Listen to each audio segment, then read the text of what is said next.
Տարեվերջյան հաշվետվություններ, որոնց իրականացման ընթացքում նոր խնդիրներ են ի հայտ գալիս։ Մարզի համայնքներից մեկում ֆինանսական ու վարչական ստուգումից հետո միայն ակնհայտ դարձավ տվյալ համայնքի անփույթ աշխատանքը և մարզպետի հերթական նիստի ընթացքում հանձնարարական տրվեց մանրամասն ուսումնասիրել ավագանու ցանկացած որոշում։ Համայնքներ ունենք,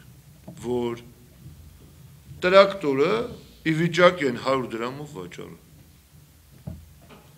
Թեկուզ այդ տրակտորը 70-ական թվականներից է։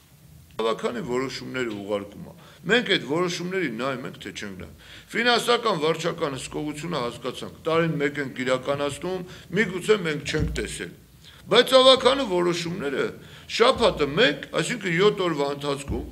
պարտավոր են համայնքից ուղարկել։ Նշենք, որ 2011 թվականի հունվարի 1-ից մինչև նոյեմբերի 30-ը Լոռու մարզպետարանում ստացվել է ավագանու 2403 որոշում, որոնցից 35-ը հետ է վերադարձվել Հայաստանի Հանրապետության օրենսդրությանը համապատասխանեցնելու նպատակով։ Մոտ 50 գործ գտնվում է վարչական դատարանում, որոնք հիմնականում երկրաշարժի հետևանքով անօթևան մնացած քաղաքացիների ցուցակներում ընդգրկվելու պահանջի վերաբերյալ են։ Արթուր Նալբանդյանը հայտարարեց, որ մարզպետարանի աշխատանքը ավելի արդյունավետ դարձնելու նպատակով տարեսկզբին հնարավոր են կադրային փոփոխություններ։ Այն աշխատակիցը քաղցրահայումը, որ իր տեղում չի համապատասխանում, ես հիմա բոլորի ներկայությամբ ասում եմ, որ պետք է օֆիցիալ հայտարարեմ, որ այդ մարդու աշխատանքից դժգոհ եմ, այդ մարդը մեր շարքերում պիտի չաշխատի, որովհետև կան թերություններ, որ մենք իրավունք չունենք անել։ Նիստի ընթացքում անդրադարձ եղավ նաև մարզի քառամյա զարգացման ծրագրին։ Համայնքների համաչափ զարգացման համար անհրաժեշտ է ունենալ հստակ ծրագիր, մինչդեռ շատ համայնքներ զարգանում են առանց դրա։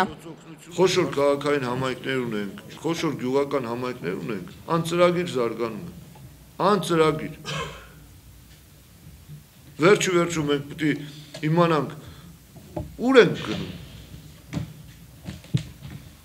Քառամյա զարգացման ծրագիր են մշակել, մի անգամ չեն բացում, որ տեսնեն